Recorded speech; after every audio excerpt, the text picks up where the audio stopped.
Hai, selamat datang kembali. Kali ini kita akan membahas lebih lanjut lagi ya mengenai PMS yang mungkin sudah sempat kita bicarakan sebelumnya. Kalau tadi kita membahas gimana sih perbedaan rasa sakit yang mungkin sudah kita rasakan, kali ini kita beralih ke lifestyle yang mungkin kali ini juga menjadi hari-hari kita setiap harinya, terutama para mahasiswa ya. Tentunya di era yang mungkin modern saat ini, kita tuh kadang udah lupa, nggak memperhatikan lagi gimana sih cara hidup kita, makanan yang kita konsumsi, olahraga, dan lain sebagainya. Dan akan langsung kita tanyakan ke Dokter Prita. Nah dokter, kalau mungkin sebagai seorang mahasiswa ya, banyak yang kayaknya tuh sekarang lagi kayak mentalnya tuh kena, waduh, stres katanya tuh kayak gitu dok. Apakah hal-hal seperti ini mempengaruhi kram yang kita rasakan? Stres. Kalau kena mental ya, ini Mental gitu. kena mental. Nah, saya tanya nih, kalau mau ujian di badan rasanya gimana? Deg-degan mungkin, panik, nervous. Ada mules nggak? Ada pasti. Nah, kalau mens udah rasanya di rahim itu, kalau rahim kan dia harus berkontraksi tuh Iya. untuk mengeluarkan Darahnya. darahnya. Nah, ada rasa itu dilep ketambahan sama mental kena mental terus mental. mules. Ya, walaupun sebenarnya itu bukan miliknya rahim. Kalau mules pasti miliknya usus. Tapi karena dia berdekatan maka terjadilah hal tersebut. Iya. Nah, jadi bertambah. Kemudian manakala kita takut akan satu nyeri. Karena kita takut akan satu nyeri, maka seluruh otot kita ini kan menjadi tegang. Nah, sehingga akan bertambah nyerinya. Oke, double kill ya jatuhnya. Oh, betul. Udah sakit dari PMS-nya, terus kita tiba-tiba mules kayak gitu. Nah, itu memang sangat luar biasa sekali rasa sakitnya ya. Tapi dok, selain stres tadi yang mungkin kita kayak mentalnya kena nih, apakah pola hidup yang mungkin tadi kita bahas ya, memang ini pola hidup kan mempengaruhi sekali ya, dari makan kita, olahraga dan sebagainya. Itu ketika kita memang sudah menjaga nih dok selama 1 bulan nih, udah dijaga biar nanti PMS gak sakit, mempengaruhi nggak sih dok kayak gitu? Oke, tergantung menjaganya. Nah, sebelum estrogen turun, dia mencapai puncaknya dulu. Setelah puncak dari estrogen dan progesteron itu terjadi, maka barulah turun. Nah, manakala turun mendadak itu, maka rontoklah endometrium.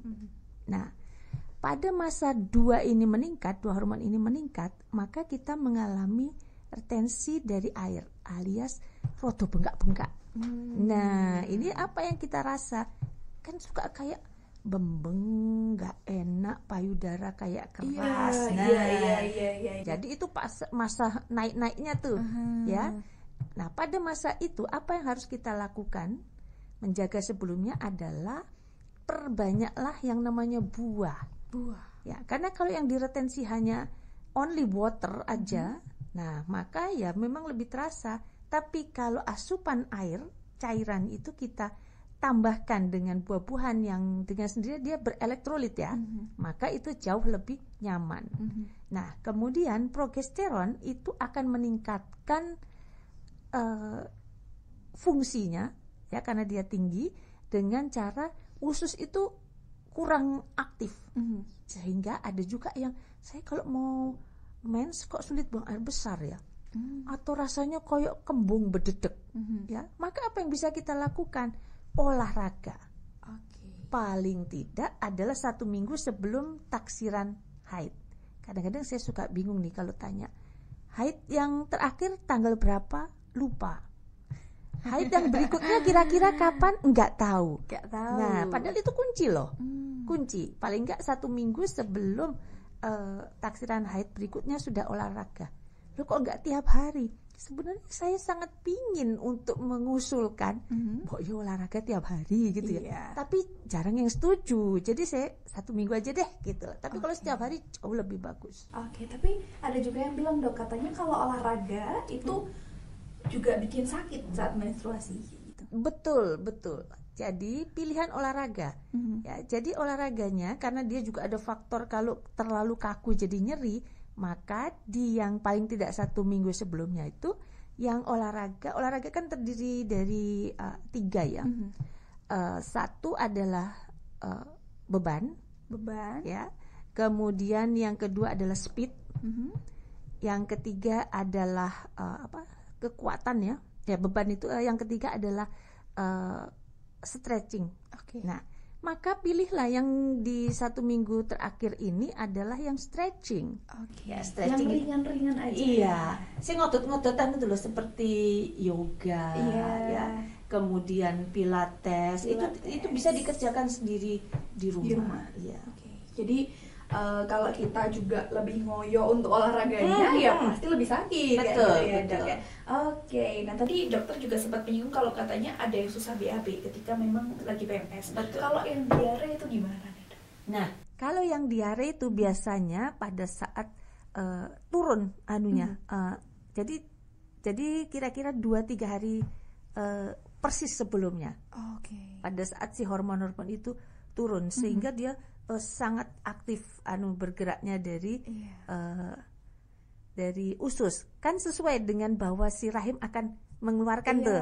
Nah, betul. Boleh kita menggunakan cara membuat kalem. Boleh pakai aromaterapi yang kalem, relaksasi. Iya. Kadang-kadang ada yang pakai lavender, ada pakai yasmin, rose itu. Atau kalau mau ke spa juga boleh. Mahasiswa sekarang macam-macam ya kebutuhannya. Mahasiswa sekarang itu memang sangat unik-unik ya dokter ya, karena pengen ikutin lifestyle orang-orang yang mungkin sudah di luar sana kayak gitu. Nah, tapi ada juga nih Dok, kalau katanya menstruasinya tuh masih nggak teratur. Nah, caranya biar teratur kayak gimana? Iya. Teman-teman ini banyak yang merasa tidak teratur, sebenarnya teratur. Kok bisa kayak gitu? Tulis aja deh, tulis paling nggak 6 bulan, insya Allah kelihatan polanya.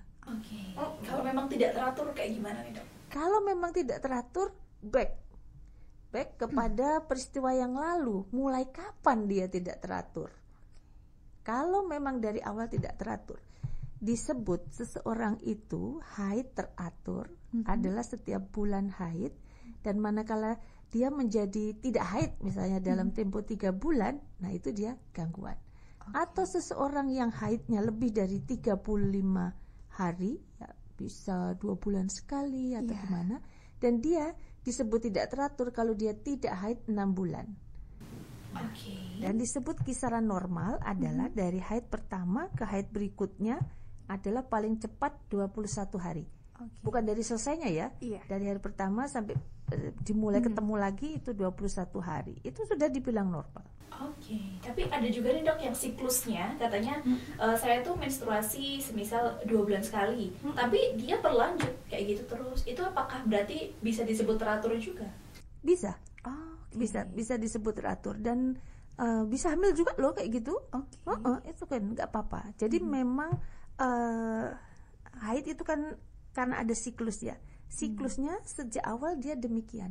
Namun manakala siklus itu sebenarnya awalnya tidak begitu, nah itu yang harus dicari. Yang berarti harus dipertanyakan, kayak gitu ya Dok. Ya kalau memang sudah segitu terus berarti ya udah seperti itu. Tapi ketika tiba-tiba kalau kita nih rutin 1 bulan, tiba-tiba nggak haid 6 bulan, ada apa nih? Kayak gitu ya Dok ya. Nah, Nah, dokter ada juga yang bilang katanya kalau pola tidur itu juga mempengaruhi.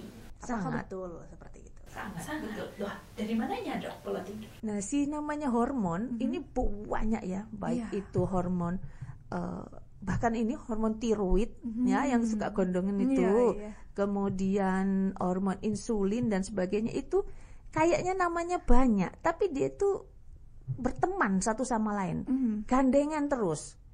Termasuk di dalamnya hormon malam hari, hormon gelap alias melatonin. Nah, manakala seseorang sulit tidur malam atau kadang-kadang lampunya terang, nah itu kita perlu coba matikan dulu itu lampu selama 2 bulan dan kita lihat gimana bedanya apa. Betul, kayak gitu ya. Berarti dari lampunya aja itu udah bisa mempengaruhi kayak gitu ya. Ini saya baru tahu dengar nih teman-teman. Jadi tolong dicatat dan disimak kayak gitu. Nah, tapi berarti adakah posisi tidur yang paling tepat ketika kita sedang mengalami PMS itu sendiri yang bisa meredakan, atau mungkin miring ke kanan, miring ke kiri, telentang atau tengkurap kayak gitu? Gimana nih? Karena rahim itu di tengah, nah insya Allah tidak ada posisi khusus. Tidak ada posisi khusus ya, Iya. nggak harus gimana-gimana, yang penting tidurnya jangan nutup hidung aja kayak gini ya teman. Nggak bisa nafas nanti ya kita gitu. Nah, ada titipan pertanyaan juga dokter dari penonton, mungkin aku bacakan juga ya. Jadi dok, akhir-akhir ini siklus mens saya itu tidak teratur. Jadi bisa 2 bulan sekali, kadang 3 bulan sekali, dan darah mens saya itu kadang berwarna coklat kehitaman. Saya merasa jika mens tidak teratur tuh gara-gara pola makan saya yang jarang makan sayur dan sering banget stres. Bener nggak ya dok? Gitu. Emang stres beneran? Iya betul. Sayur itu, aduh kandungannya sangat banyak itu. Elektrolit ada dan mineral. Kalau kita ngomong makanan ya, makanan terdiri dari makronutrien. Makronutrien itu seperti lemak, protein, karbohidrat. Nah, kemudian ada juga mikronutrien. Mikronutrien itu vitamin dan mineral. Dia itu kecil, namanya juga mikro. Kecil tapi harus wajib ada. Nah, kalau yang makro maka diciptakan dari berada di kayak binatang, nah, itu ya. Tetapi kalau mikro banyak di sayur dan buah. Jadi wajib itu sayur dan buah. Manakala kita kekurangan, contohnya kita kekurangan kalium, kram, gampang banget kram. Orang gampang banget kram itu sebenarnya kurang kalium. Obatnya apa? Makan pisang aja. Makan pisang udah sembuh. Lah, sebenarnya begitu. Jadi makan sayur dan buah tiap hari. Nah, untuk yang mens jarang atau tambah lama ya tambah apa namanya, tambah siklusnya panjang. Nah, ini yang pertama harus dilakukan adalah memencet puting payudara. Oh, Ya, ini karena apa? Ini kasusnya banyak ya pada remaja. Ternyata ada airnya.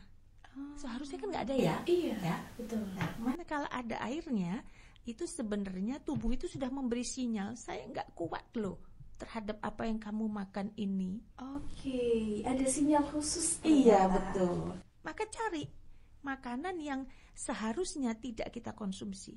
Apakah itu penyedap rasa, pewarna, atau zat-zat lain yang sebenarnya tidak berasal Dari tubuh kita. dari makanan Dari alami. makanan yang Iya, alami kayak betul. gitu ya. Nah, memang makanan-makanan anak-anak sekarang ini unik-unik ya dokter ya. Kayak yang sebelahnya yang level 30 kayak gitu-gitu, yang benar-benar sangat luar biasa makanan sekarang ini ya kayak gitu. Tapi atau mungkin bisa jadi stresnya tuh kadang dibuat-buat sendiri nih dok, kayak gitu. Ini juga kadang sangat mempengaruhi juga dok. Kadang kita tuh sebenarnya nggak stres, tapi ya sok-sokan aja stres kayak gitu. Biar dikata orang sekarang kan kalau stres tuh bisa bikin stres galau kayak gitu. Ya, mungkin kalau kayak gini-gini bisa diatasi sendiri juga ya teman-teman ya, dari diri sendiri. Lifestyle-nya diubah dari diri sendiri juga kayak gitu. Kalau pengen merubah siklus itu sendiri juga ya. Betul, dokter, betul. ya. Oke, nah mungkin itu tadi teman-teman sekalian mengenai perbincangan kita mengenai lifestyle yang harus kita kelola dari diri kita sendiri untuk mengurangi atau mencegah rasa sakit saat PMS itu sendiri. Dan sampai jumpa di segmen berikutnya.